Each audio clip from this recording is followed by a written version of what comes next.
All right, so we're diving into London's West End today, and we've got some articles from the November 27th Love to Visit London newsletter. Ooh, fun. Yeah, and there's a couple of shows that really caught my eye. Okay. First off, there's a musical adaptation of Benjamin Button, Really? yeah, and a play called The Great Gatsby playing at the Cockpit Theater. Wow. Now, the Benjamin Button thing is super interesting because it actually started at the smaller Southwark Playhouse, Hmm. and then it made its way all the way to the West End. Oh, wow. That's quite a journey. Yeah, it really shows you how dynamic the London theater scene is. Yeah. It does. I mean, imagine taking a story about reverse aging and putting it on stage. Yeah. And then the newsletter describes the Great Gatsby play as heartbreaking, which, Mm. yeah, and it's set in 1920s New York. So I'm curious, like, what themes do you think they'll focus on to make it so emotional? Well, The Great Gatsby is full of stuff that can be really emotional.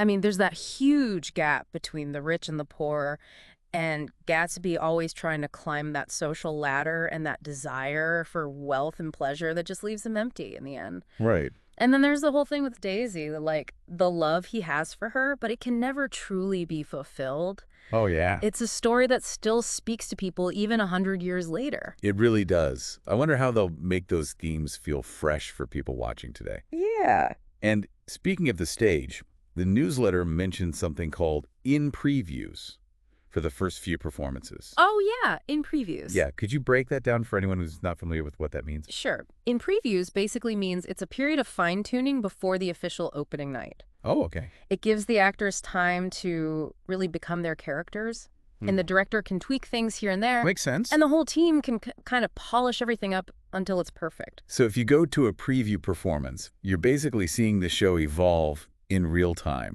Exactly. It's like getting a sneak peek behind the curtain. That's pretty cool. Yeah, it is. It's really cool. You know, this newsletter also talks about other fun stuff to do in London besides theater. Oh, yeah.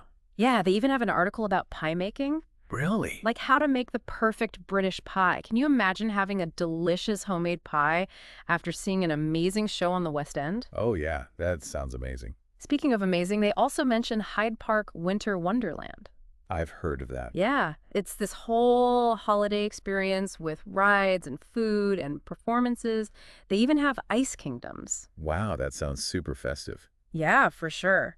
And if you're more into history, they have an article about Knoll House. Oh, cool. I've actually been there before. Really? Yeah, it was incredible. Like, you could just feel the history in that place. It's Yeah. this huge estate with Jacobean and medieval designs, and it's been owned by the same family since 1603. Wow, since 1603. That's crazy. What? They say it's basically stayed the same all these years, too. Oh, yeah. That's a good time capsule. It really makes you think about what it would be like to live back then. It does. And the newsletter also has a guide to all the royal palaces and castles and stuff in the UK. Oh, yeah, like Windsor Castle and Buckingham Palace. Exactly.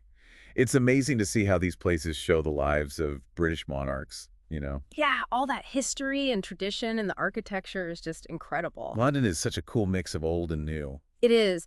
And speaking of mixing things up, they have an article about a Japanese garden right in the middle of London. No way. Yeah, it's called the Kyoto Garden. Wow, that sounds so peaceful. Right, a perfect escape from the city. Definitely. This newsletter has a bit of everything.